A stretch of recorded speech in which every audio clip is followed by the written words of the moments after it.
Innal hamdalillah nahmaduhu wa nasta'inuhu wa nastaghfiruh wa na'udzu billahi min shururi anfusina wa sayyiati a'malina may yahdihillahu fala mudilla lahu wa may yudlil fala hadiya lahu. Ashhadu an la ilaha illallah wahdahu la syarika lahu wa ashhadu anna Muhammadan abduhu wa rasuluh, amma ba'du. Wa qala Allah ta'ala fil Qur'anil Karim, a'udzu billahi minasy syaithanir rajim. Kuntum khayra ummatin ukhrijat lin-nas ta'muruna bil ma'ruf wa tanhauna 'anil munkar wa tu'minuna billah. Walau amana ahlul kitabi lakana khairan lahum minhumul mu'minuna wa aktsaruhumul fasiqun. Alhamdulillah, puji syukur kita panjatkan kepada Allah Subhanahu wa taala yang telah memberikan kepada kita bermacam-macam kenikmatan, nikmat kehidupan, nikmat kesehatan, nikmat kesempatan, dan tentu yang paling utama nikmat keimanan, yang dengan nikmat-nikmat tersebut kita mampu melangkahkan dua kaki kita ke tempat yang mulia ini untuk melaksanakan satu di antara kewajiban-kewajiban kita kepada Allah Subhanahu wa taala, yaitu kewajiban untuk melaksanakan sholat. Dan alhamdulillah kita lanjutkan dengan thalabul ilmi. Mudah-mudahan amalan-amalan kita diterima oleh Allah Subhanahu wa taala sebagai amalan sholihan. Amin ya rabbal alamin. Hadirin ikhwatul iman, Allah Subhanahu wa taala sudah mengabarkan kepada kita, sudah menegaskan kepada kita, bahkan hadirin ikhwatul iman, sudah menjadi gelar yang tetap, sudah menjadi sesuatu yang pasti. Allah Subhanahu wa taala memberikan gelar kepada kita sebagai umat yang terbaik. Di surat Ali Imran ayat 110 Allah menyatakan kuntum khaira ummatin, keadaan kalian adalah umat yang terbaik. Hadirin ikhwatul iman, Allah Subhanahu wa taala menyebut ayat ini, menyebut kita umat Islam, bahkan langsung dengan domir antum, kuntum, dan juga menggunakan bentuk kata kerja lampau yang menunjukkan sesuatu yang pasti, seperti pasti dan tidak bisa berubahnya masa lalu. Kuntum khaira ummatin, keadaan kalian adalah umat yang terbaik.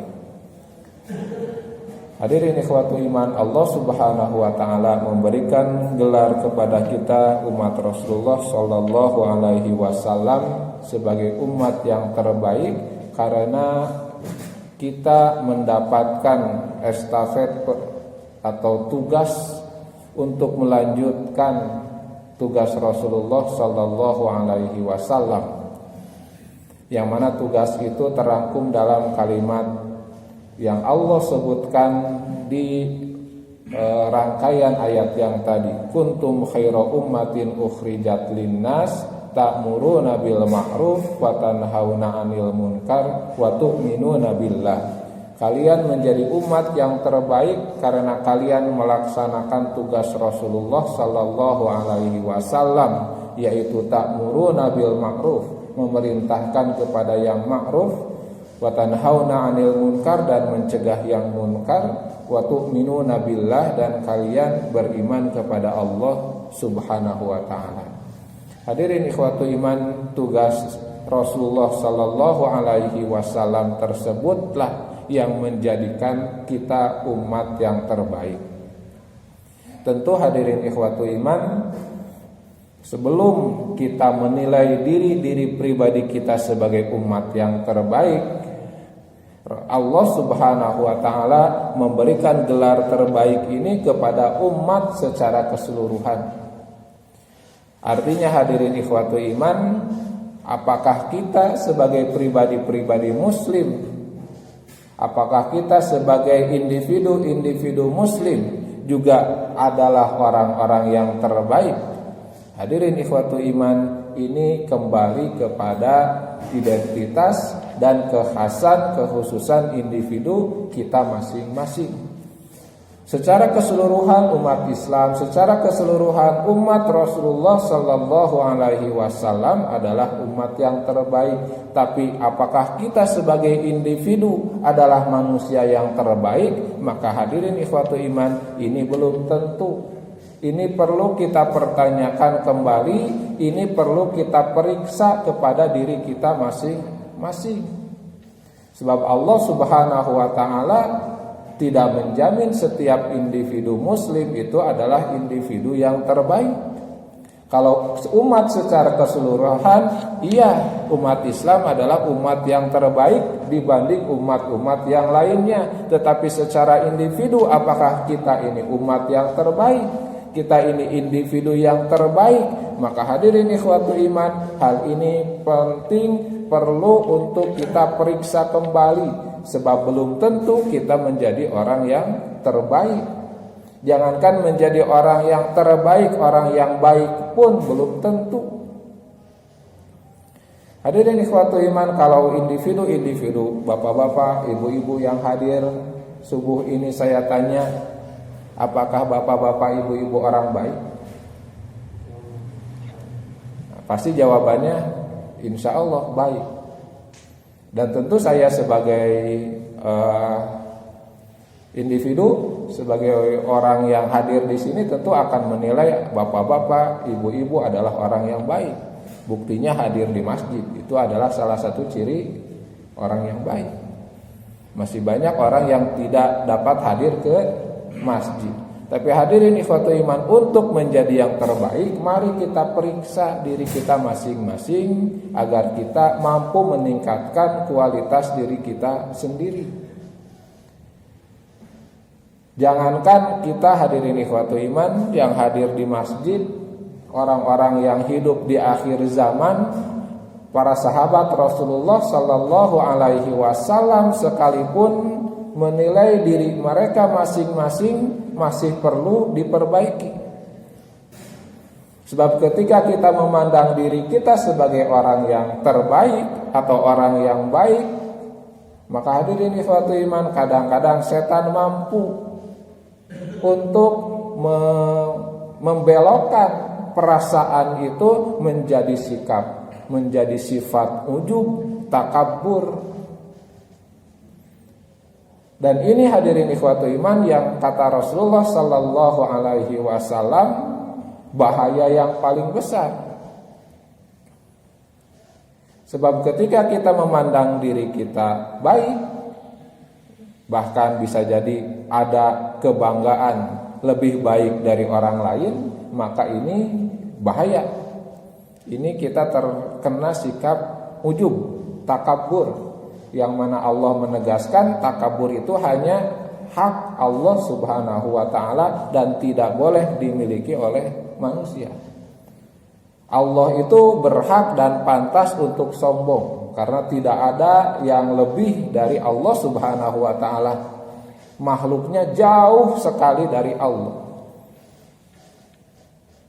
Ilmunya ketika Allah gambarkan di dalam salah satu hadis, seperti kita memasukkan telunjuk kita ke lautan. Apa yang tersisa di tangan itu adalah ilmu seluruh manusia, bukan ilmu kita. Ilmu seluruh manusia yang tersisa di jari tangan. Sedangkan apa yang ada di lautan itu adalah ilmu Allah Subhanahu wa ta'ala. Jadi kita tidak sebanding.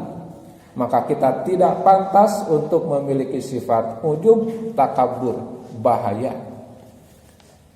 Maka hadirin ikhwatu iman, mari kita periksa diri kita masing-masing. Sudahkah kita menjadi orang yang baik? Sebab belum tentu yang hadir lebih baik dari yang tidak hadir. Walaupun salah satu tanda orang yang baik adalah hadir di masjid. Tapi kalau kita menganggap diri kita lebih baik dari yang misalnya tidak hadir di subuh ini, hadirin ikhwatu iman, kita tidak tahu yang tidak hadir itu bisa jadi sholat di masjid yang lain, bisa jadi sholat di rumah karena sakit, bisa jadi sholat di tempat yang lain karena ada keperluan dan lain-lain. Maka hadirin ikhwatu iman, tidak pantas kita merasa mujub, takjub dengan diri kita sendiri, merasa lebih baik.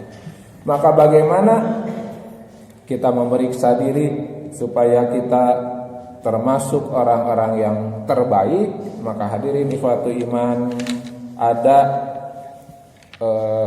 hadis-hadis Rasulullah sallallahu alaihi wasallam yang menjelaskan siapa itu orang yang terbaik. Siapa itu orang yang baik? Rasulullah sallallahu alaihi wasallam sudah jelaskan. Kalau di ayat yang tadi surat Ali Imran 110 Allah menggunakan kalimat khair, kuntum khairu ummatin, maka ada banyak hadis yang menyebut tentang hal itu pula. Bahkan lebih rinci dengan ungkapan khairun nas. Nah, hadirin ikhwatu iman, di subuh ini mari kita periksa diri, apakah kita termasuk orang-orang yang terbaik atau tidak. Sebab Al-Quran dan hadis itu adalah standar yang jelas, standar yang pasti. Jadi kalau kita ingin mengukur diri kita ini baik atau tidak, maka ukurlah dengan Al-Quran, bukan diukur dengan perasaan kita. Sebab kalau nanya perasaan mah kita teh selalu merasa baik. Bahkan seburuk apapun kita, kadang-kadang kita selalu ingin merasa baik dan ingin disebut baik. Maka untuk mengukur diri kita, ukurlah dengan Al-Quran. Allah menyebut innahu laqaulun fasl, bahwa Al-Quran itu betul-betul ucapan yang fasl, yang terperinci, yang memisahkan, yang membedakan. Bedanya orang baik dengan orang buruk jelas di dalam Al-Quran. Maka kembalikanlah ukuran itu kepada Al-Quran dan tentu juga hadis Rasulullah Sallallahu Alaihi Wasallam sebagai penjelasnya. Siapa saja manusia terbaik berdasarkan hadis Rasulullah Sallallahu Alaihi Wasallam?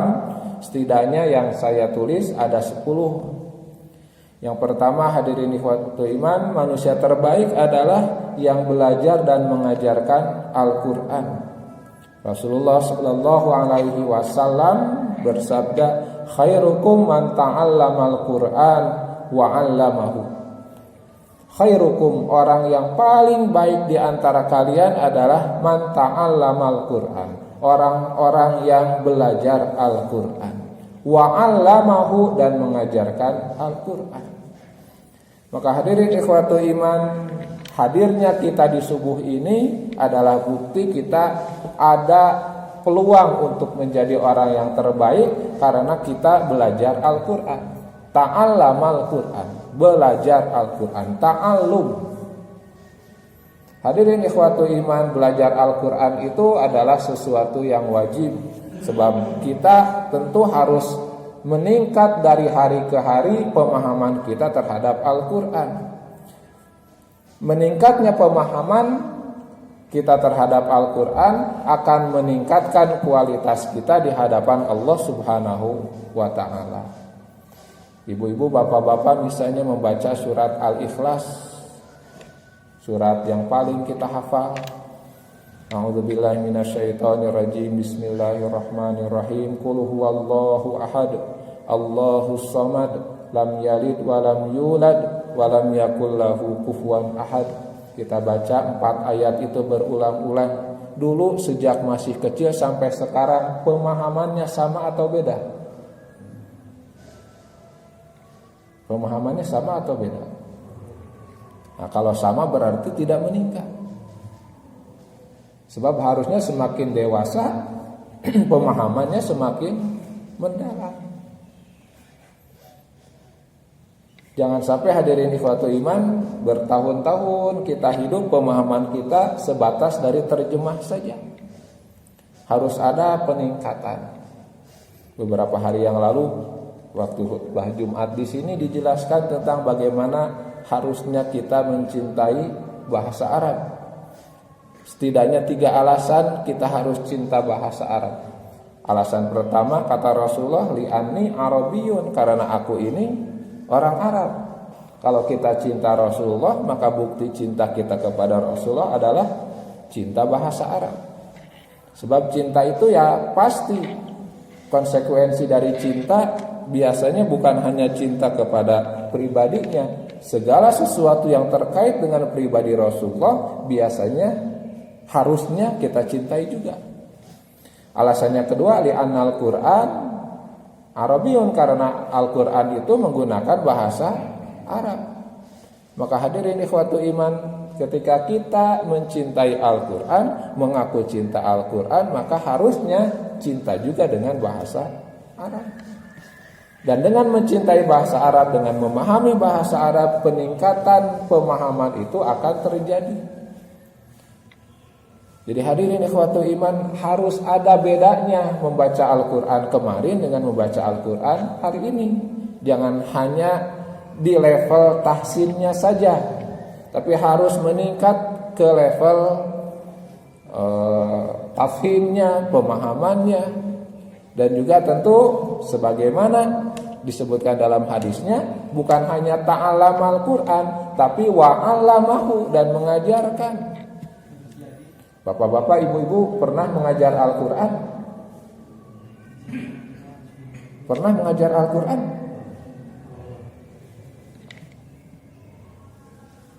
Nah, hadirin ikhwatul iman, bukan berarti kita semua harus jadi guru ngaji, bukan. Tapi apa yang kita lakukan dengan Al-Qur'an ini, apakah cukup kita fahami sendiri tapi tidak kita sampaikan kepada orang lain? Nah, hadirin ikhwatul iman, disinilah bedanya orang terbaik itu bukan hanya ta'allamal Qur'an tapi wa'allamahu, mengajarkan kepada siapa? Tentu hadirin ikhwatul iman yang kita mampu, yang dekat dengan kita. Pertama mungkin kepada keluarga, kepada anak, kepada cucu, kepada siapapun, bawahan kita misalnya, kita sampaikan hal-hal yang terkait dengan Al-Qur'an. Sebab ta'allamal Qur'an wa'allamahu itu ciri orang yang terbaik, mengajarkan Al-Qur'an. Bukan mengajar ngaji atau iqro'nya, bukan, tapi termasuk di dalamnya adalah mengajarkan pemahaman yang benar tentang Al-Qur'an. Kalau ada persengketaan, ada perbedaan pendapat, fa in tanaza'tum fi syai'in, kata Rasulullah, farudduhu ilallahi wa rasuli. Kalau ada perbedaan pendapat di tempat kerja, perbedaan pendapat tentang apapun, farudduhu ilallah wa rasul, kembalikanlah kepada Allah dan Rasul. Bisa atau tidak, mampu tidak kita menyampaikan ini nih solusi Al-Qur'an terhadap masalah tersebut. Bukan hanya masalah ro'yu saja, bukan hanya menggunakan akal pikiran kita saja. Mampu tidak kita menyebutkan, menyampaikan ketika ada perbedaan pendapat di sekolah, di kantor, di tempat kerja. Ini nih solusi Al-Qur'an terhadap masalah ini, kira-kira mau diikuti atau tidak? Hadirin ikhwatu iman, ta'allamal Qur'an wa'allamahu, mengajarkan Al-Qur'an, belajar Al-Qur'an dan mengajarkannya. Tentu tidak ada kata terlambat hadirin ikhwatu iman. Para sahabat dulu ada yang startnya mulai belajarnya di usia muda, ada yang masuk Islam di usia tua, tapi semuanya belajar dan semuanya mengajarkan. Maka kita bisa melihat dampaknya bagaimana Islam bisa menjadi inspirasi dan menyebar begitu cepat, baik itu di Jazirah Arab sampai keluar Jazirah Arab. Nah, hadirin ikhwatul iman, demikian seharusnya ta'allamal Qur'an wa'allamahu. Kita sebarkan Al-Qur'an, kita jadikan Al-Qur'an sebagai solusi bagi permasalahan kehidupan, bukan sesuatu yang kita hanya baca di dalam masjid atau di rumah saja, tapi kita wujudkan dalam keseharian kita. Lalu hadirin ikhwatul iman, yang kedua, manusia yang terbaik adalah manusia yang paling baik akhlaknya. Kata Rasulullah sallallahu alaihi wasallam, khiyarukum ahasinukum akhlaqan. Khiyarukum ahasinukum akhlaqan. Khiyarukum, orang-orang yang terbaik di antara kalian adalah ahasinukum akhlaqan, orang yang paling baik akhlaknya.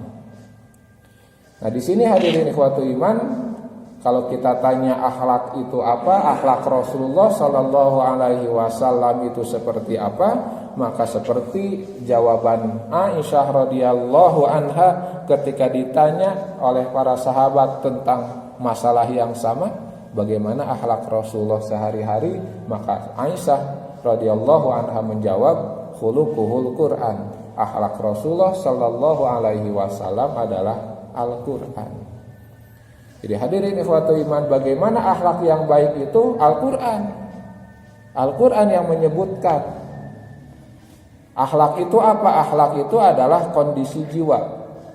Hayatun rasikhatun fil qalbi, kondisi di dalam diri kita, kondisi di dalam jiwa kita, yang darinya lahir perbuatan-perbuatan yang menetap, yang tidak membutuhkan banyak pemikiran, yang tidak membutuhkan banyak pertimbangan. Itulah akhlak, kondisi jiwa. Jadi intinya adalah di kata-kata kondisi jiwanya, bukan hanya sesuatu perbuatan yang lahirnya, tapi intinya ada di kondisi jiwa kita.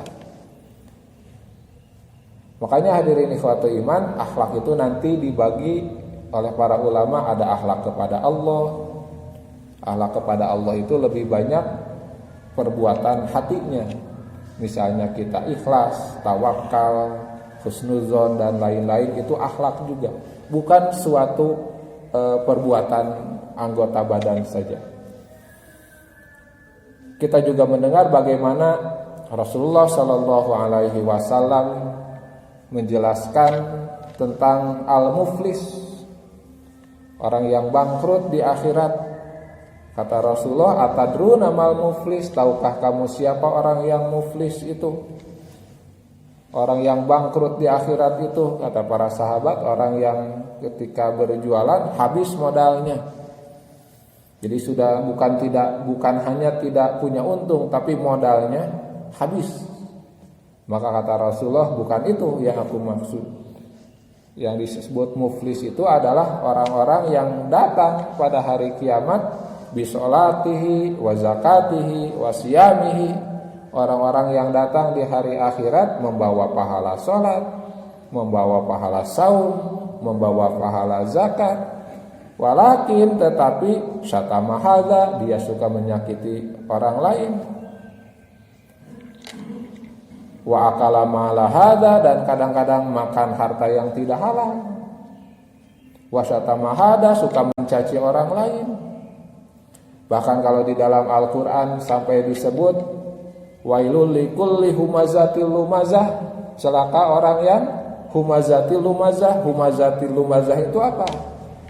Nah, humazah itu hadirin ikhwatul iman, dalam tafsirnya dijelaskan orang yang mencela orang lain dengan lirikan mata. Jadi hanya lirikan mata saja, merendahkan orang lain dengan isyarat mata, itu sudah wailun, disebutnya humazah. Ada juga yang menyebutkan humazah itu bukan hanya isyarat mata, tapi dengan lisan. Sedangkan lumazah baru itu dengan perbuatan, merendahkan orang lain. Jadi baru kalau tadi di awal disebut ujub, itu merasa tinggi. Nah, humazah itu keluar dalam bentuk amal perbuatan, walaupun hanya dengan isyarat mata, isyarat tangan. Hadirin ikhwatul iman, kan kadang-kadang kita melihat misalnya orang yang kita anggap hina, kemudian kita rendahkan dengan isyarat mata kita, atau dengan isyarat lidah kita, bisa jadi, atau bibir kita, jebi misalnya, itu sudah isyarat yang sangat buruk. Walaupun tentu wailun di sana ada kelanjutan ayatnya, wajah ma'amala wa adadah gitu. mengumpul-ngumpul harta dan tidak mau berbagi untuk kelanjutannya. Tapi hadirin ikhwatu iman, hati-hati, langkah awalnya seringkali dari merendahkan orang lain dengan isyarat yang tidak terlihat, termasuk diantaranya isyarat mata. Tentu itu bukan akhlak yang baik. Lalu hadirin ikhwatu iman, yang ketiga, muslim yang terbaik adalah khairukum man yurja khairuhu wa yu'mana syarruhu. Muslim yang baik adalah orang yang paling bisa diharapkan kebaikannya dan orang lain aman dari keburukannya. Kalau dalam hadis yang lain riwayat Imam Bukhari, masih sama riwayat Imam Bukhari, lafadznya al-muslimu man salimal muslimuna min lisanihi wa yadihi. Orang muslim itu adalah orang yang orang lain selain dirinya selamat dari kejahatan lisannya dan selamat dari kejahatan tangannya. Kalau di sini hadisnya man yurja khairuhu, orang yang dapat diharapkan kebaikannya. Jadi termasuk orang yang terbaik adalah orang yang kebaikannya diharap-harapkan. Makanya dalam hadis yang lain Rasulullah sallallahu alaihi wasallam juga menjelaskan bahwa ciri orang yang hendak diberi kebaikan oleh Allah Subhanahu wa taala adalah orang yang menjadi tumpuan harapan orang lain. Idza aradallahu bi 'abdin khairan, kata Rasulullah, apabila Allah menghendaki kebaikan ada pada diri seseorang, apabila Allah menghendaki seseorang menjadi baik, kata Rasulullah, ja'ala hawaijin nas alaihi, Allah menjadikan kebutuhan orang-orang ada padanya. Sebab orang yang terbaik adalah orang yang bisa diharapkan kebaikannya. Maka ketika Allah ingin menjadikan seseorang sebagai orang yang terbaik, Allah jadikan kebutuhan orang lain itu ada pada dirinya. Baik itu kebutuhan nasihat misalnya, kebutuhan harta, kebutuhan apapun ada pada diri kita, maka itu tanda Allah sedang menginginkan kita menjadi orang yang terbaik. Maka hadirin ikhwatu iman, misalnya ketika datang orang yang minta-minta, orang yang butuh, mau pinjam uang, mau pinjam apa ke rumah kita misalnya, hadirin ikhwatu iman, itu peluang dari Allah. Allah ingin menjadikan kita orang yang terbaik. Sebab orang terbaik adalah man yurja khairuhu, orang yang kebaikannya itu diharap-harapkan orang lain. Maka ketika kita menyendiri, uzlah gitu ya, tidak bergaul, tidak bercampur baur dengan sesama manusia, maka hadirin ikhwatu iman, itu sudah satu tanda kita bukan orang yang baik. Sebab orang yang baik itu adalah orang yang bercampur baur, bergaul dengan sesama manusia dan bisa diharapkan kebaikannya. Lalu orang lain juga selamat dari kejahatan lisannya, kejahatan anggota badannya. Lalu hadirin ikhwatu iman, yang kelima, muslim yang baik adalah, ini masih kelanjutan dari yang tadi, bahkan bisa menjadi harusnya diawalkan. Kata Rasulullah sallallahu alaihi wasallam, khairukum li ahlihi. Orang yang terbaik adalah orang yang paling baik kepada keluarganya. Jadi sebelum kita berbuat baik kepada orang lain, maka yang harus kita dahulukan adalah keluarga kita. Nah, kebaikan itu apa saja? Kebaikan itu apa? Khair itu apa? Khair itu sekali lagi kebaikan yang Allah inginkan, bukan kebaikan yang kita inginkan, tapi kebaikan yang Allah kehendaki dan standarnya standar Allah, itu khair. Kalau harta itu mah keinginan kita.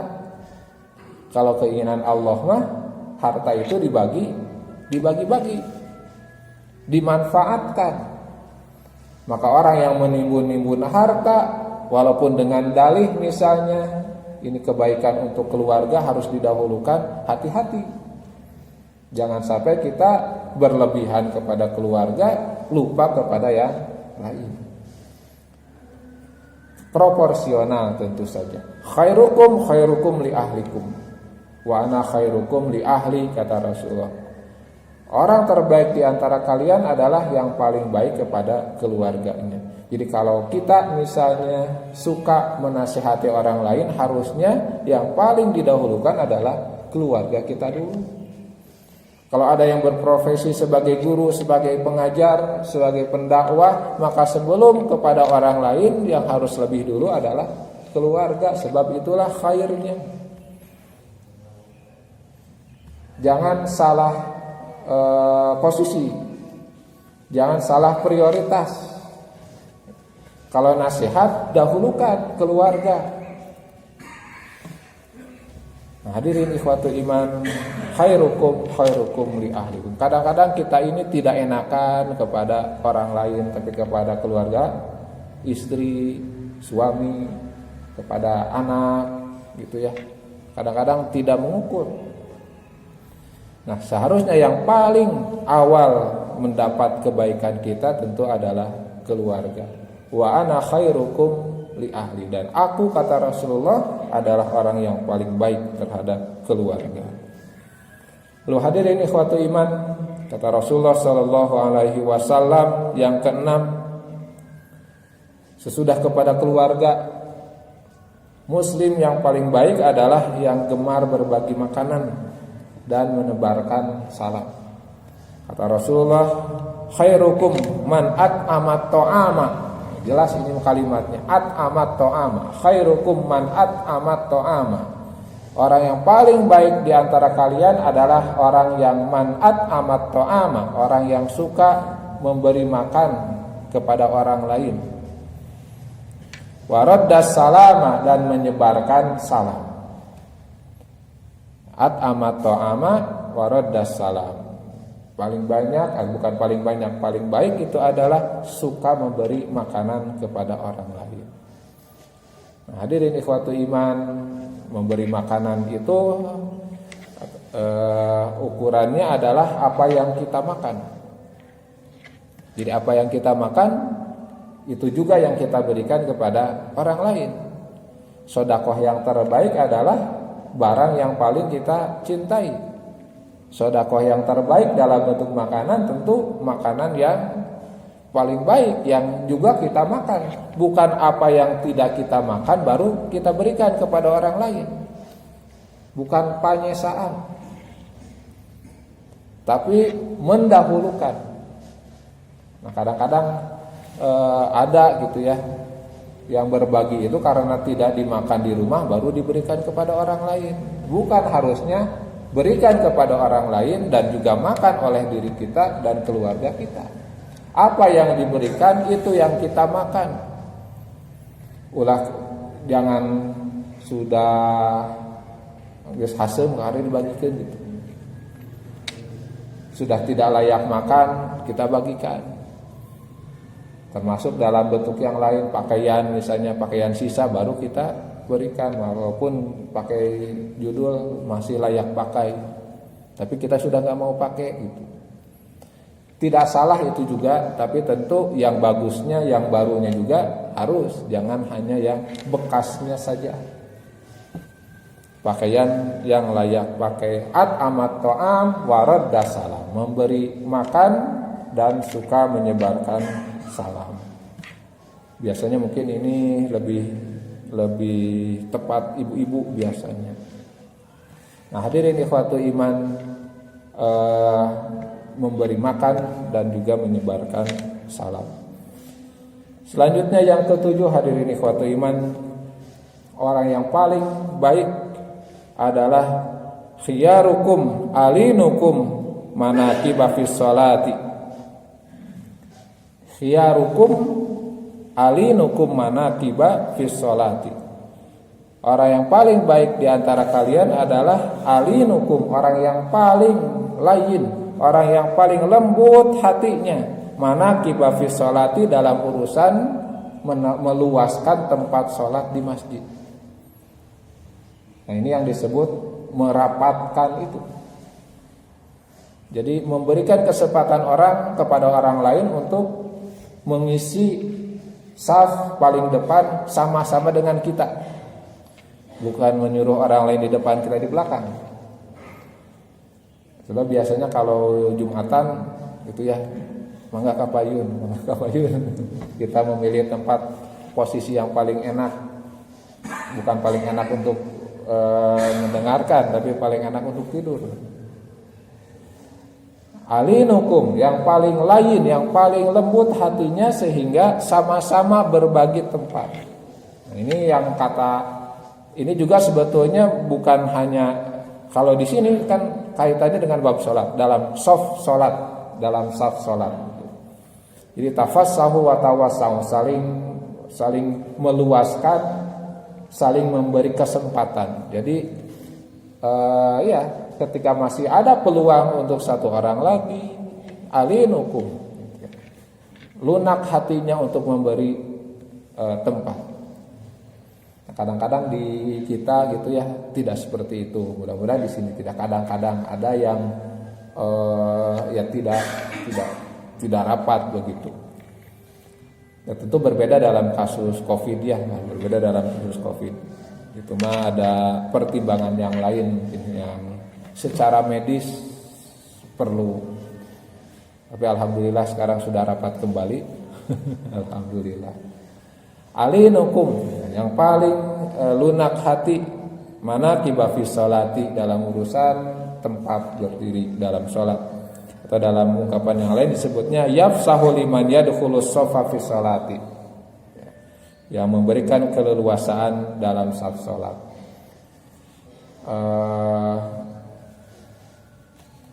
Jadi kata Rasulullah sendiri, tafassahu wa tawassa'u. Ketika beliau berdiri mengimami, sawu sufufakum, luruskan, rapatkan. Kemudian dalam kesempatan yang lain, tafassahu wa tawassa'u, Rasul menyampaikan saling meluaskanlah. Dalam ayat Al-Qur'an juga ketika Allah menjelaskan umat yang terbaik, dalam arti maksud saya ketika Allah Subhanahu wa taala menjelaskan orang yang derajatnya paling tinggi, itu adalah orang yang ketika menuntut ilmu saling meluaskan tempat gitu. Di dalam surat Al-Hasyr gitu kalau tidak salah, atau pokoknya di juz 28 Allah membahas seperti itu. Orang yang paling baik, yang paling tinggi derajatnya, kata Allah, yarfa'illahu alladzina amanu walladzina utul ilma darajat. Allah meninggikan derajat orang yang beriman dan derajat orang yang berilmu. Nah, salah satunya dalam menuntut ilmu itu saling meluaskan. Bahkan lebih jelasnya kata Rasulullah, la yuqimur rajulur rajula min majlisihi summa yajlisu fihi walakin tafassahu wa tawassa'u. Jangan nyuruh orang lain berdiri kemudian kita duduk di situ, walakin tafassahu wa tawassa'u. Adab dalam menuntut ilmu itu adalah saling meluaskan. Lalu hadirin ikhwatu iman, muslim yang terbaik selanjutnya kata Rasulullah yang ke-8, khairun nas man tala umruhu wa hasuna amaluhu. Manusia yang terbaik adalah man tala umruhu, orang yang panjang umurnya, wa hasuna amaluhu, dan baik amalnya. Ini masih terkait dengan akhlak juga sebetulnya, tapi dalam ungkapan yang lain, tala umruhu wa hasuna amaluhu, panjang umurnya, baik amalnya. Artinya orang yang sepanjang hidup mengamalkan amal-amal kebaikan. Bukan hanya di awal hidup, di tengahnya atau di akhirnya saja, tapi sepanjang hidupnya berusaha jadi orang baik. Dan ini pula yang Allah gambarkan ketika menyebutkan orang-orang yang mendapatkan perlindungan di hari kiamat itu adalah wasyabun nasya'a fi ibadati rabbih, orang yang sejak muda tumbuh dalam ketaatan kepada Allah Subhanahu wa taala. Tala umruhu wa hasuna amaluhu, panjang umurnya, baik amalnya. Nah, tapi hadirin ikhwatu iman, tentu untuk orang-orang yang Allah Subhanahu wa taala misalnya beri hidayah di akhir hidup, itu pun sudah termasuk kebaikan juga. Walaupun hati-hati, yang seperti itu bukan yang dimaksud dengan husnul khotimah. Karena kadang ada kesalahan pemahaman bahwa yang disebut husnul khotimah itu akhir kehidupan yang baik itu ketika akhir hidup di dunia baik. Nah, itu belum tentu itu husnul khotimah. Kita minta kepada Allah husnul khotimah, kita berdoa kepada Allah husnul khotimah. Husnul khotimah itu kapan? Hadirin ikhwatu iman, husnul khotimah itu masuk surga, itu husnul khotimah.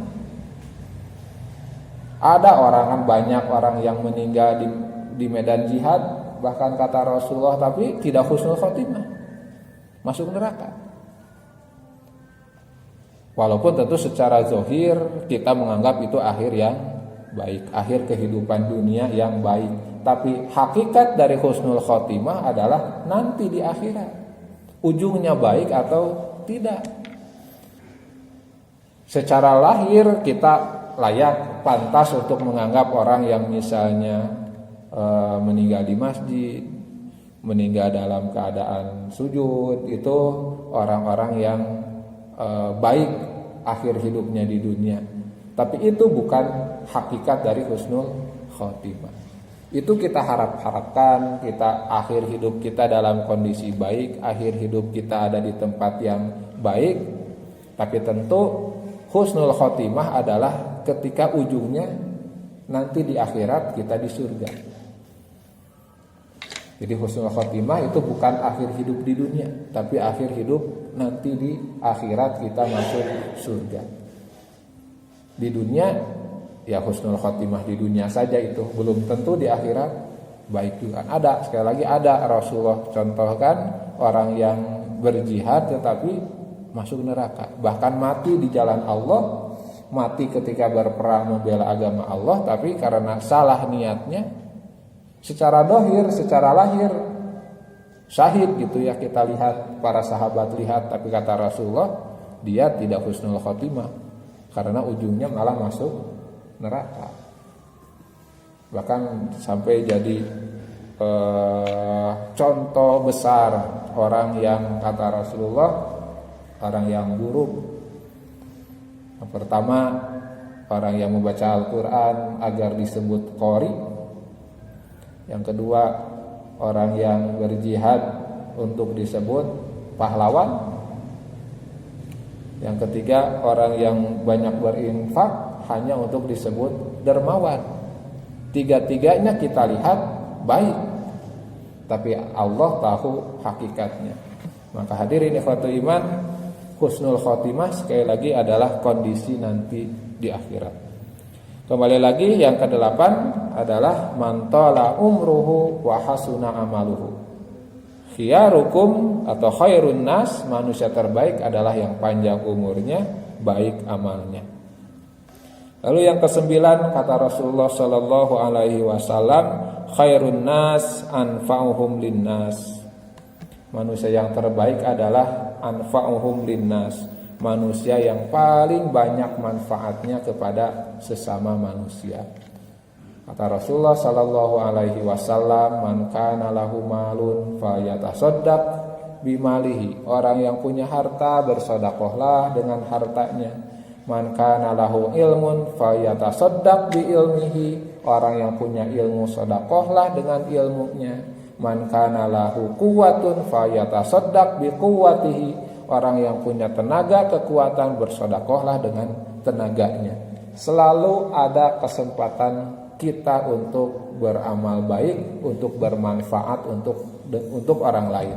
Punya harta, punya makanan, tadi disebutkan yang paling baik yang at'amat to'ama, memberi makanan. Punya harta, memberi dengan harta. Tidak punya harta, punya ilmu, bermanfaat dengan ilmunya. Tidak punya harta, tidak punya ilmu, punyanya hanya tenaga, bermanfaat dengan tenaganya. Punya tiga-tiganya, harus bermanfaat dengan tiga-tiganya, dengan seluruh potensi yang ada dalam diri kita yang diberikan oleh Allah Subhanahu wa ta'ala. Khairun nas anfa'uhum linnas. Dan hadirin ikhwatu iman, yang terakhir kata Rasulullah sallallahu alaihi wasallam, khairul ashabi indallahi khairukum li sahibihi. Khairul ashab, ini kalimatnya berbeda, bukan khairun nas, tapi khairul ashab. Sebaik-baiknya teman, sebaik-baiknya sahabat, indallah, dalam pandangan Allah, khairukum li sahibihi, orang yang paling baik kepada temannya. Sebaik-baiknya teman adalah teman yang paling baik kepada temannya. Jadi kalau kata para ulama, ketika ada orang yang mengeluh, kenapa saya tidak pernah memiliki sahabat yang baik, kenapa saya tidak diperhatikan sama orang lain, kata ulama tersebut, kalau kamu mau diperhatikan, kalau kamu ingin memiliki teman yang terbaik, aku gak punya. Tapi kalau kamu mau jadi teman yang terbaik, aku punya orang-orang yang bisa kamu jadikan. Jadi kuncinya bukan di orang lain baik ke kita, tapi bisa tidak kita menjadi yang terbaik untuk orang lain. Wa khairu jirani indallah khairukum li jarihi. Dan yang paling baik, tetangga yang paling baik adalah tetangga yang baik untuk tetangganya. Jadi bukan yang paling kaya, tapi yang paling baik kepada tetangganya. Shahihu Adabul Mufrad. Nah, kalau ini dari Adab Al-Mufrad. Hadirin ikhwatu iman, hadis-hadis yang tadi disebutkan itu semua dari sahih, bukan dari sahih. Dari hadis-hadis riwayat Imam Bukhari, walaupun tidak semuanya ada di Sahih Bukhari. Ya, termasuk yang barusan yang terakhir tidak ada di Sahih Bukhari, tapi adanya di Al-Adabul Mufrad. Sama-sama karangan kitab karangan Imam Al-Bukhari. Hadirin ikhwatu iman, itu 10 di antara ciri-ciri manusia terbaik. Jadi Allah sudah menjanjikan manusia terbaik adalah umat yang terbaik adalah umat Rasulullah secara global, secara umum. Tapi untuk ukuran khusus individu kita masing-masing, mari kita berusaha sendiri-sendiri, mari kita berupaya menjadi manusia yang terbaik dengan mengikuti panduan yang diberikan oleh Rasulullah sallallahu alaihi wasallam tersebut. Sebab hadirin ikhwatu iman, kata Allah Subhanahu wa taala, kuntum khaira ummatin ukhrijat linnas ta'muruna bil ma'ruf wa tanhauna 'anil munkar wa tu'minuna billah. Dan lalu hadirin ikhwatu iman, dalam tafsir Ibnu Katsir beliau menjelaskan bahwa kenapa umat Rasulullah itu menjadi umat yang terbaik, selain karena melaksanakan tugas Rasulullah, karena mereka sudah dijanjikan surga. Surga dijanjikan kepada umat Rasulullah. Kata Rasulullah sallallahu alaihi wasallam, kullu ummati yadkhulunal jannah. Setiap umatku akan masuk surga, illa man aba, kecuali yang menolak, kecuali yang tidak mau. Maka kalau kita mengukur diri, maukah kita masuk surga, bukan dilihat dari jawaban lisan kita, tapi dari amal perbuatan kita. Hadirin ikhwatu iman, surga sangat luas, arduhas samawat wal ard, luasnya seluas langit dan bumi. Pintunya saja min Makkah ila Himyar, kata Rasulullah, seperti jarak dari Mekah ke Himyar, kira-kira 1250 km satu pintunya saja. Jadi hadirin ikhwatu iman, tidak akan ada berdesak-desakan masuk ke surga. Pintunya sangat luas, min Makkah ila Himyar, atau min Makkah ila Dimashq kata Rasulullah, seperti dari Mekah ke Himyar atau dari Mekah ke Damaskus. Sangat-sangat luas, seperti tidak berdesakannya kita masuk ke masjid. Ya, ke masjid tidak pernah berdesak-desakan. Hadirin ikhwatul iman, itu saja yang bisa disampaikan. Mudah-mudahan ada manfaatnya. Mudah-mudahan Allah Subhanahu wa taala memberi kekuatan kepada kita untuk menjadi manusia-manusia yang terbaik, sehingga dari individu-individu yang terbaik inilah akan muncul umat yang terbaik. Hadirin ikhwatul iman, sudah 50 menit, lebih 5 menit dari yang seharusnya. Mudah-mudahan Allah Subhanahu wa taala memberikan kesempatan sekali kepada kita untuk terus berusaha menjadi manusia yang terbaik. Amin ya rabbal alamin. Ditutup sementara dengan aqulu qauli hadza wa astaghfirullah li wa lakum. Wassalamualaikum warahmatullahi wabarakatuh.